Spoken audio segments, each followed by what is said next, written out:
네, 계속해서 이번 시간 시청자 여러분들의 부동산 관련 고민들 해결해드리는 시간 이어갈 텐데요. 바로 첫 번째 시청자분 전화 연결해 보겠습니다. 여보세요? 여보세요? 네, 여보세요? 네, 시청자님 안녕하세요. 네, 안녕하세요. 네, 어떤 부동산 고민 좀 가지고 계세요? 마포구 염리동에 네. 그 염리 3구역하고 5구역하고 샀는데요. 네. 그 매도 시기나 전망 이런 것 좀 알고 싶어서요. 지금 현재 마포구 염리 3구역 그리고 염리 5구역 두 군데의 입주권을 보유하신 상태신 거죠? 예, 3구역은 입주권 보유하고 5구역은 좀 어떻게 좀 시원찮은데 근데 그것 좀 알고 싶어서요. 네, 알겠습니다. 3구역의 입주권과 5구역까지 이 두 군데 지역 한번 분석을 해보도록 하죠. 대표님과 인사부터 나눠보세요. 네, 안녕하세요. 네, 안녕하세요. 네, 반갑습니다. 네, 반갑습니다. 어떻게 같은 비슷한 곳에 두 개의 물건을 이제 구입을 하신 거네요? 네. 네. 그 염리 3구역은 이제 다음 달에 일반 분양 앞두고 있잖아요. 네네. 네, 확실히 이제 조합원 입주권을 확보하신 것 같고. 그래서 염리 5구역 같은 경우는 지금 개발이 이게 취소됐잖아요. 그죠? 네. 예. 이건 언제 구입하신 거예요? 11년도예요. 2011년도에요? 네. 11년도에 구입하셨고. 이때 구입하실 때 아무래도 뭐 재개발을 이야기가 나올 정도니까 이렇게 새 거를 구입하시진 않으셨을 것 같아요. 그죠? 네. 얼마나 오래됐어요? 뭐가요? 보유하신 부동산이? 네, 11년도에 했으니까 지금 한 7년? 그러니까 이때 당시 구입할 때도, 그러니까 물론 지금 7년이 흘렀는데, 네. 구입할 때 당시에도 건물이 조금 노후화가 진행된 걸 구입하셨을 거 아니에요? 네, 그렇죠. 단독주택인데. 단독주택? 많이 노화됐죠. 예. 네. 단독주택이 땅이 몇 평이나 되세요? 몇 평 안 돼요. 조그매요? 몇 평? 예. 자, 이렇게 볼게요. 염리 3구역은요. 네. 일단 아이언뉴타운과 북아이언뉴타운 거대한 도심권의 대규모 주거타운으로 형성되는 곳에 가지고 계신 거고, 네. 다음 달에 일반 분양할 거고, 네. 입주까지도 앞으로 이제 조금 남아 있으니까 입주한 이후에 결론적으로는 이 지역 내에서 또 가장 큰 또 최근에 입주한 새 아파트가 될 것이잖아요. 네. 그러니까 이거는 뭐 입주 이후까지 좀 가져가셨으면 좋을 것 같고요. 그럴까요? 네, 문제는 이제 개발이 해제된 5구역이에요. 염리 5구역 개발이 해제됐잖아요. 네, 네. 개발이 해제돼서 지금 이곳에서는 어떻게 하고 있냐면은 대신에 그냥 방치하지는 않고 입지 자체가 원체 도심권 입지잖아요. 그죠? 네. 입지 자체가 좋다 보니까 여기를 도시재생 활성화 구역으로 할 거예요. 이렇게 지금 하고는 있어요. 네.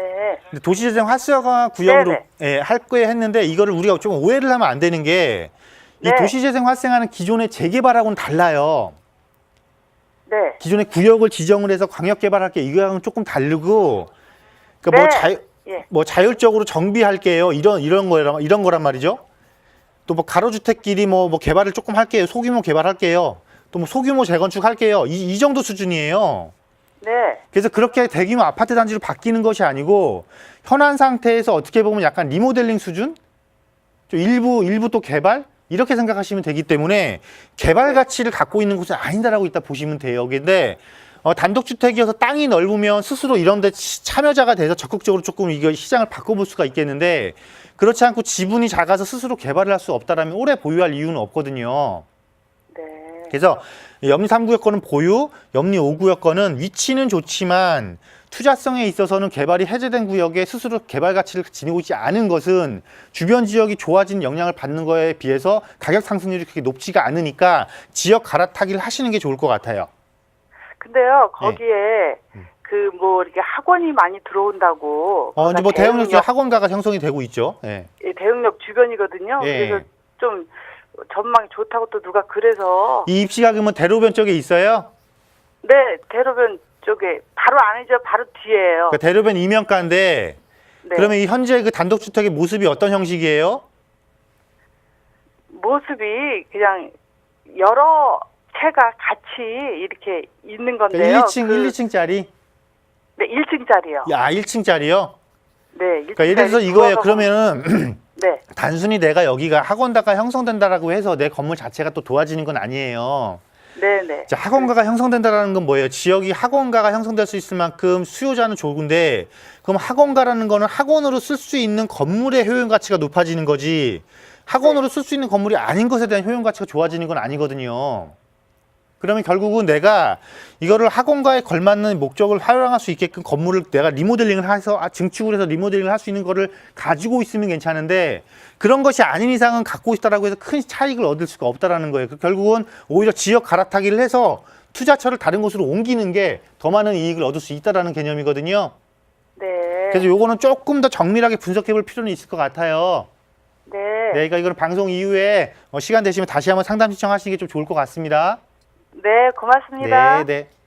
네. 좀 간략하게는 3단지 3구역 입주권은 보유, 그리고 5구역은 다른 곳으로 좀 투자 방향을 선회하시는 게 좋겠다라는 조언 드렸습니다. 조금 더 자세한 내용은 언제든지 저희 방송 이후에도 전화 열려 있고요. 서울지역번호 02-2638-3938번 무료로 이용하실 수 있고, 또 추후에 안내되는 무료 세미나 가시면 더 자세한 이야기 좀 나눠보실 수 있을 것 같아요. 많은 분들 함께해 주셨으면 좋겠고요. 계속해서 두 번째 시청자분 전화 연결 통해서 또 바로 고민 상담 해보죠. 여보세요? 여보세요? 네, 안녕하세요. 네, 안녕하세요. 네, 시청자님 어떤 부동산 고민 좀 가지고 계세요? 네, 저기 서대문구 홍계동에 네. 홍계원 아이파크 입주권하고요. 네. 그 방배 13구역에 그 네. 주택을 하나 가지고 있어요. 네, 네. 그런데 이제 아이파크가 입주를 올 연말에 하는데 이게 지금 2주택이 되다 보니 아, 입주를 하게 되면 네. 그래서 입주권 상태로 매도를 해야 하나 좀 네. 그게 궁금하고요. 네. 그리고 지금 방배 13구역에 네. 그 평형을 신청을 해야 하는데 네. 조금 중형으로 가도 괜찮나 조금 네, 알겠습니다. 궁금해요. 네. 지금 이미 서대문 홍제동에 위치한 아이파크 입주권도 가지고 계시고, 또 방배 네. 13구역에 주택을 한 채 이제 재개발을 바라보시면서 가지고 계셔서 2주택자시기 때문에 이 세금 문제 때문에 입주권을 좀 팔아야 하나 고민이 되시는 네. 상황인 것 같아요. 우선 그 문제부터 좀 해결을 해보죠. 대표님과 네. 인사 나눠보세요. 네, 안녕하세요. 네, 안녕하세요. 네, 네. 두 네, 곳에 이제 그 반갑습니다. 하나는 재개발, 하나는 이제 네. 단독주택 재건축 구역이네요. 네, 네. 네, 네. 그럼 뭐 보유하 원래부터 다 조합원이셨던 거예요? 아니면은 아니요, 그 입주권은 중간에 네. 그 작년에 매입을 했어요. 이 홍제원은 작년에 매입하셨고, 네, 그러니까 17년도에 매입. 네. 그다음에 방배 13구역은요? 같은 해 구입을 했어요. 초반에 입주권을 먼저 구입을 했고, 이것도 13구역은 이것도 2017년도에 구입하신 거고요. 네, 네, 네. 동시에 구입을 하신 거네요, 그러면? 네네. 그 그러니까- 1년이 넘지를 못했어요. 그러니까 이거 지금 그 일반 분양 받은 거를 구입하신 게 아니고 지금 조합원 거를 구입하신 거죠? 예, 예. 조합원 건을 그 아이파크를 조합원 네. 거를 구입을 했어요. 그럼 결국은 지금 이 조합원 입주권은 네. 이제 일단 주택으로 계산을 하거든요. 이게 입주권을 그래요? 구입하게 되면. 그러면 지금 방배 13구역도 구입을 하셨잖아요. 이건 현재 지금 주택이잖아요. 네. 그럼 지금 같은 연도에 지금 두 개를 구입하신 거기 때문에 네. 이거는 그 어떤 거를 하든지 간에 먼저 처분하는 거는 양도세 대상이세요. 네네네. 그래서요. 그러면 결국은 이제 어떤 거를 팔 것이냐잖아요. 네네. 어떤 거를 팔 것이냐라고 놓고 봤을 땐 당연히 입지적으로 우리가 네. 홍제동보다는 결국은 방배동은 여기 강남권이잖아요. 그죠? 네. 강남권이고 이 홍제원 아이파크보다 조금 지리적 입지도 좋고 좀 더 광역적 개발이 이루어지는 곳이니까 결국은 방배 13구역 거를 최종적으로 가져가셔야 되는 거거든요. 즉 이걸 최종적으로 가져가서 이거를 향후 이제 비과세 1세대 1주택 비과세 전략을 구사하셔서 세금을 줄일 수 있는 부분을 최대한 줄여야 되는 거예요. 네네. 그럼 결국은 이 홍제원을 팔아야 되는데 우리가 이제 팔 거면 이제 언제 처분할 것이냐가 중요하잖아요. 네네. 그게 궁금해요. 예, 그러면 이게 지금 입주가 언제예요? 입주가 2018년도, 그러니까 올해 12월 예정이잖아요. 네. 그러면 어느 곳이건 재개발된 곳의 특성은 뭐냐면 재개발이 돼서 이제 막 사업 단계를 거치면서 가격이 단계마다 단계가 올라갈 때마다 가격도 이렇게 상승 곡선을 그려요. 네. 그렇다가 입주를 하게 되면 아무래도 입주 물량도 많고 그렇다 보니까 시세가 이때는 조금 이렇게 약간 보합해서 약간 상승해서 멈춰요, 그냥. 네네. 그런데 언제 이게 가격이 더 많이 올라가냐면 입주한 이후에 그러니까 임대 시장이 한 번 이렇게 회전을 할 때 입주하고 한 2년에서 4년 이 사이의 가격은 이 아파트로서의 가격은 가장 많이 올라가는 단계다라고 보시면 되거든요.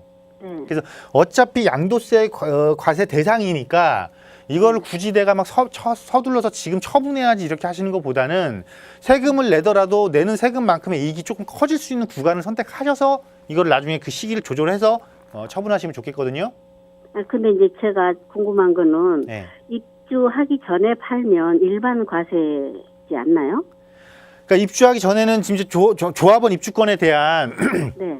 자 그거는 이제 일반 그 분양권 있잖아요. 네네. 그러니까 일반 분양권, 그러니까 내가 아파트 청약해서 당첨이 됐단 말이에요. 네네. 그 분양권에 해당되는 이야기고 조합원 입주권을 구입하면 내가 뭘 산 거냐면 주택을 산 거예요, 그냥. 그래요. 조합원 입주권은 그러니까 일반 그 아파트 청약을 해서 당첨된 거하고는 세무적으로 계산하는 게 조금 달라요. 저는 이제 이거를 입주 전에 팔면 일반 과세고 예. 입주를 하면 2주택이 되기 때문에 중과세다. 그러니까 지금 어차피 지금 그렇게- 2주택에 2주택인 거예요. 네, 조합원 걸 구입하셨기 때문에 조합원 거는 조합원 건 주택 개념으로 거래가 돼요. 이미 왜냐면 왜 철거하고. 그러냐면 조합원 입주권은 확실하게 입주할 권리를 준 거기 때문에 네. 그러니까 이게 법이 개정된 지가 한참 됐어요. 네. 네, 그래서 이거는 그때 가서 이제 지금 당장 처분하지 마시고 일단 입주 네. 이후에까지 끌고 가시면서 그때 다시 고민하시는 게 좋을 것 같습니다. 네네. 네. 그리고 이제 제가 13구역 평형 신청을 할 때 네네. 조금 112를 신청하고 싶은데 그거는 어떤가요? 112요? 그러니까 40평대요? 네네. 네, 그 방배동 입지는 40평대 중형에 대한 그 선호도도 높고 네. 그렇기 때문에 나쁘지 않은 것 같습니다. 괜찮으세요? 네. 그런가요? 왜냐하면 강남권과 접해 있으면서 강남 생활권에 해당되고 또 장제터널로 인해서 서초동과의 접근성도 좋아지고 하는 곳이니까요. 40평대까지는 충분히 가능합니다. 네. 네, 이렇게 좀 감사합니다. 정리를 해드리겠습니다. 오늘 함께해 주셔서 네. 고맙습니다. 네, 시청자 여러분들께서도 많은 분들이 이 분양권과 입주권의 개념을 조금 착각을 하고 계실 것 같습니다. 오늘 굿팁을 하나 알려주셨는데요. 조합원 입주권은 이 분양권 상태가 아닌 벌써 내가 주택을 하나 가진 상태다라는 점 잘 인지를 하고 투자를 하시면 좋을 것 같습니다. 더 자세한 내용 언제든지 저희 무료 상담 전화 서울지역번호 02-2638-3938번 이용하시면 친절하게 도움 드릴 거고요. 계속해서 다음 시청자분 고민 상담 진행하겠습니다. 여보세요? 네, 여보세요. 네, 안녕하세요. 네, 수고하십니다. 네. 자, 시청자님, 어떤 부동산 좀 이야기 나눠볼까요? 네, 저는 지금 신정동에 살고요. 네. 현금은 바르게 있는데 네.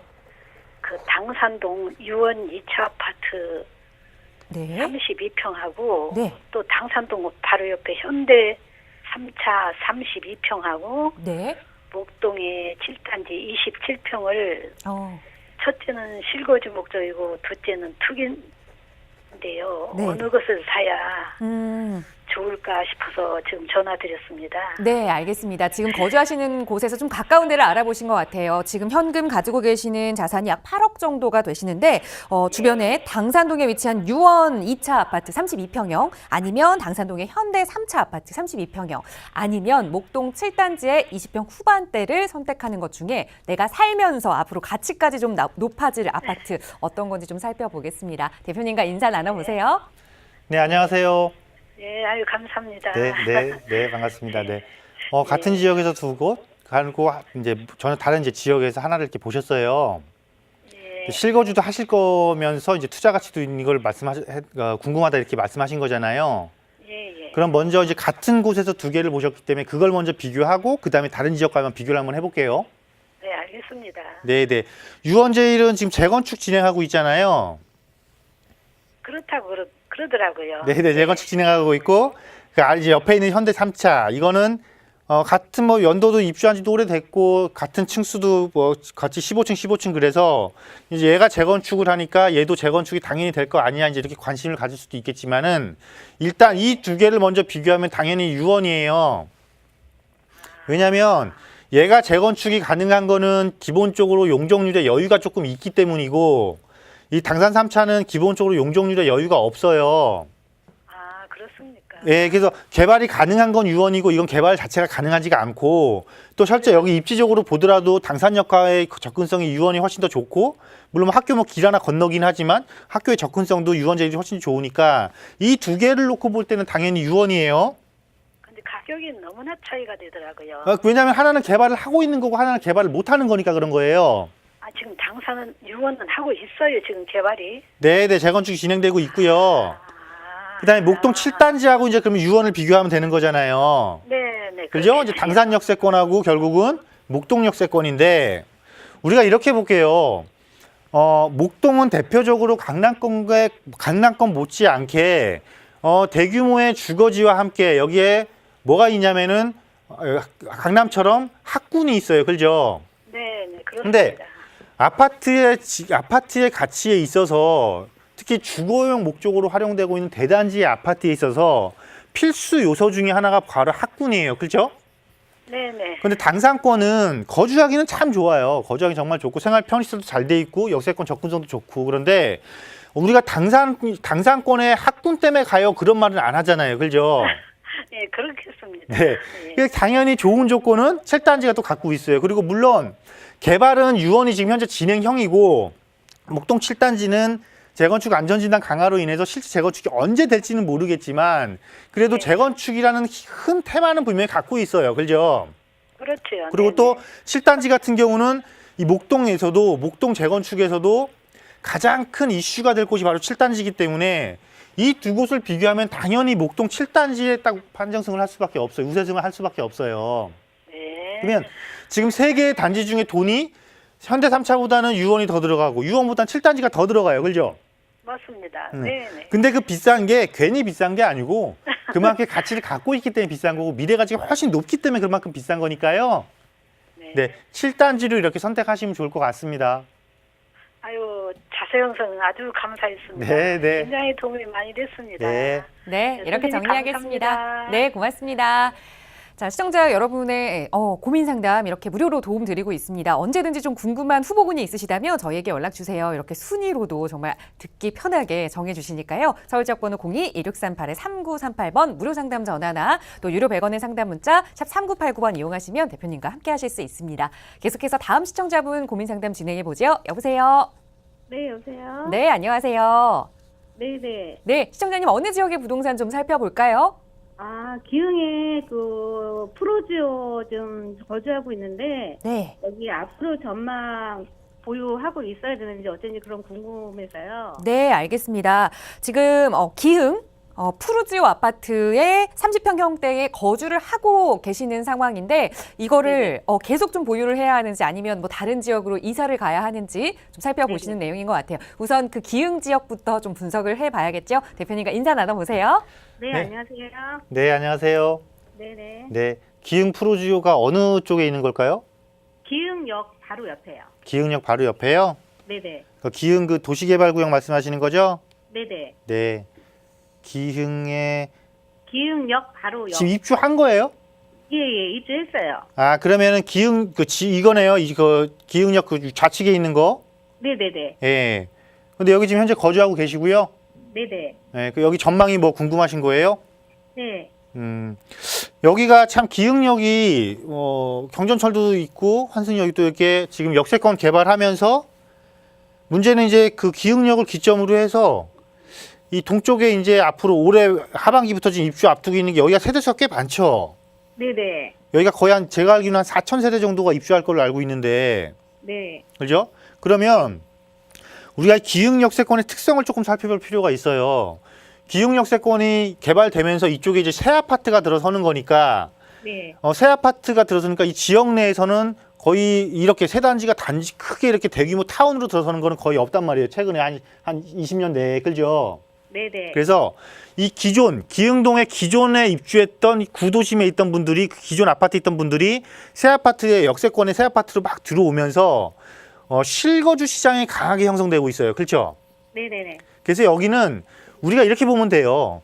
이 지역의 투자 가치가 얼마만큼 더 좋아질 것이냐는 그 지역의 실거주 플러스 가수요가 얼마만큼 들어올 수 있느냐를 봐주면 되는데 제 생각엔 여기는 실거주가 거의 한 80% 이상 될 걸로 생각이 돼요.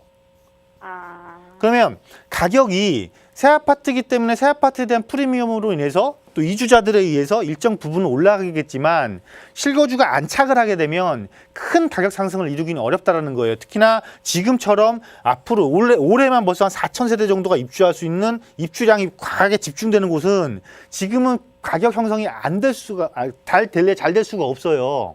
네.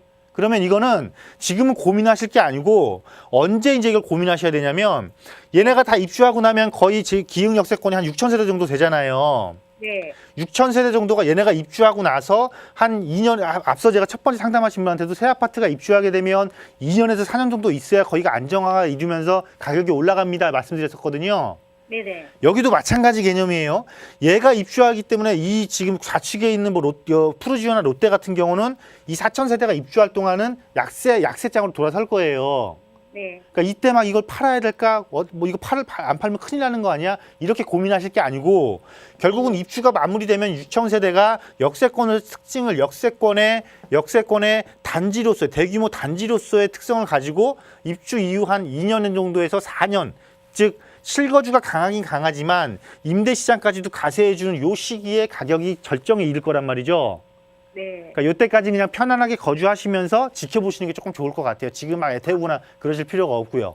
예, 그러면 여기 말고 제가 저 성북에 롯데 캐슬도 있는데 두 개 중에 그러면은 희망을 가지는 건 롯데가 더 나은가요? 성복이요? 예, 성북역. 그 성복역의 그 바로 앞에 들어선 거 말씀하시는 거죠? 예, 네. 성북역 바로 옆에 그 롯데 캐슬 여기 롯데캐슬 골드. 예. 당연히 여기가 더 낫죠. 거기도 왜냐하면 기흥 역세권 실거주 시장이 강한 곳이고 물론 이 성복역도 실거주 시장이 강하지만 네네. 분당선과 신분당선이 경합을 하면 당연히 신분당선이 유리해요. 네. 네, 그래서 왜냐하면 또 입지적으로도 바로 조금 올라가면 저기 판교하고도 가깝고 분당하고도 가깝고 서울 접근성도 강남 접근성도 입지적으로 훨씬 더 가깝고. 네, 그러니까 향후 처분하시더라도 기흥역 걸 먼저 처분하시고 요걸 나중에 처분하시는 이렇게 하시는 게 좋을 것 같습니다. 네네, 감사합니다. 네, 향후 그때쯤 저희랑 다시 한번 또 연락해 보시면 좋을 것 같습니다. 함께 해주셔서 고맙습니다. 자, 시청자 여러분들의 부동산 관련 고민들 무료 상담 전화 서울지역번호 02-2638-3938번 통해서 도움드리고 있고요. 또 100원의 유료 문자 샵 3989번으로 보내주셔도 친절하게 도움드립니다. 자, 이번에는 문자로 주신 내용 좀 살펴볼 텐데 뒷번호 8515번 쓰시는 시청자분께서 아들이 종로 쪽으로 발령이 나서 출퇴근이 용이한 곳으로 집을 알아보고 있습니다. 지인에게서 아현동 쪽에 다세대를 추천받았는데 가격이 좀 많이 비싸다는 느낌입니다. 거주 겸 투자 목적으로 아현동 다세대를 선택하는 게 괜찮을지 조언을 부탁드립니다라는 문자 주셨어요. 대표님 어떻게 보세요? 우리가 그 어떠한 지역의 가격이 비싸다 안 비싸다는 걸 판단할 때 보게 되면은요, 그 지역이 바뀐 것을 생각 안 했기 때문에 이게 비싸다는 판단하는 경우가 많거든요. 이 아현동 일대는 사실은 입지는 상당히 좋은 곳입니다. 도심과 바로 옆에 도심이니까요. 도심에 있는 곳이 바로 아현동이니까요. 그런데 이 아현동이 예전과는 많이 달라졌습니다. 기존에는 도심에 아주 좋은 입지에 있으면서 서민들이 많이 밀집되어 있는 서민 주거시장이었는데 도심 접근성을 갖춘 서민 주거시장의 대표 지역이었는데 이곳이 최근 한 5년 사이에 많은 변화를 이루어냈죠.